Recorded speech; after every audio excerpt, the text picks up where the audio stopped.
All right, I feel like I'm saying this in every single video recently, but I really wasn't feeling this today. So I haven't had enough sleep. Got about 5 hours sleep last night, the night before, which is really bad when you're my age. Just terrible idea. So I wasn't feeling at all motivated until about halfway through this class. But, you wake up, you warm up, and by the end of it, I was feeling great. So today, I just wanted to talk about how to approach rolling as an older jiu-jitsu practitioner.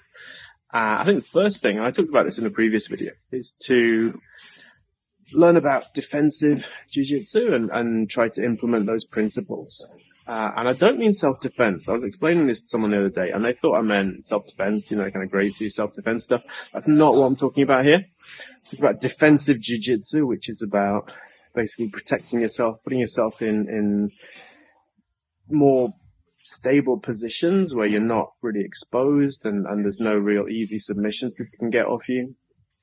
And just learning about defensive jiu-jitsu, look for Priit online. He's got a lot of videos through the Globetrotters Association for free and his own paid videos. Fantastic stuff.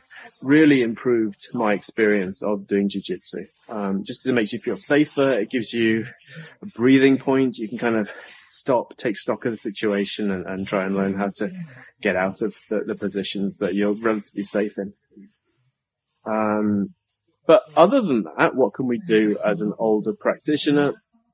One thing is I always try to, in our club actually, we've got this principle where, if you're better than the other person and you're rolling and you get maybe a couple of taps, then you kind of take it down a notch and let them work a little bit, maybe pull guard instead of attacking or let them get into side control and see what they can do. And this gives you practice getting out of situations as well. So it's kind of like a handicap in golf, where you're going to give them a few points before you start working seriously. And I think that works really well. Another thing you can do is to ask to start in position. So you can say to your partner, hey, can I start in side control? I really want to see how things work from there. I want to practice my side control. And then your partner can practice escaping from side control. And you can, go back and forth. So you choose the position to start in. And then once, the taps there, they can choose the next one, that kind of thing. That's if your partners are open to that kind of thing.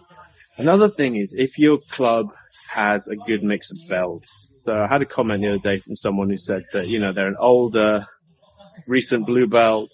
Everyone else is like younger, bigger, and more advanced than them. So basically they've just been squashed for years and years on end. And that's not fun.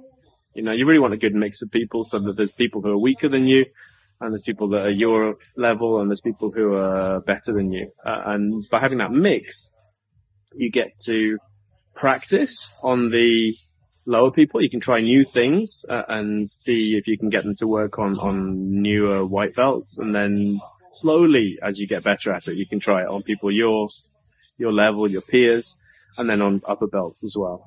So I think John Danaher said, you should spend like 70% of your time choking white belts, assuming you're like a blue belt or something. Because that's where you get your reps in. You can try new positions, you can try out new techniques, you can fine tune your techniques with someone who maybe isn't going to capitalize on every weakness of the technique immediately. So if you haven't got that kind of environment, then maybe asking to start in mount, asking to start on the back, asking to start inside position sometimes, just so you get some practice attacking as well as just getting squashed all the time. I think that's really, really important. And also just to try and chill out. It's really hard. Like I find myself thinking, I'm going to go easy today. And it's not when rolling with people who are worse than you. That's easy to do. And kind of when rolling with near peers. But once you get someone who you think is your peer, you don't want to back down, right? You kind of ramp it up and they ramp it up and you ramp it up and it ends up in a fight to the death. And I find when I'm rolling with upper belts, I don't have much choice in terms of the intensity because they're attacking, they're putting the pressure on, and I need the intensity to kind of survive. Although the defensive positions help a lot with this. So yeah, take it easy. Don't go crazy. Try to vary your rolling. So you're not just doing, starting from standing or starting from sitting all the time. You can start from the back. Sometimes you can start from mount sometimes, especially if you're trying to work on something. And if you're running with an upper belt, you can even start in an armbar and see, if you can finish it before they get out and so on. Just play little games with stuff. So it's more interesting that way, I think. And it's less likely to end up in injuries. It's less likely to end up with you being overtired and so on. So, and if you're running with someone weaker than you, give them a break, let them work a little bit as well. You don't have to smash everyone every single round. All right. Thanks a lot. See you in the next one.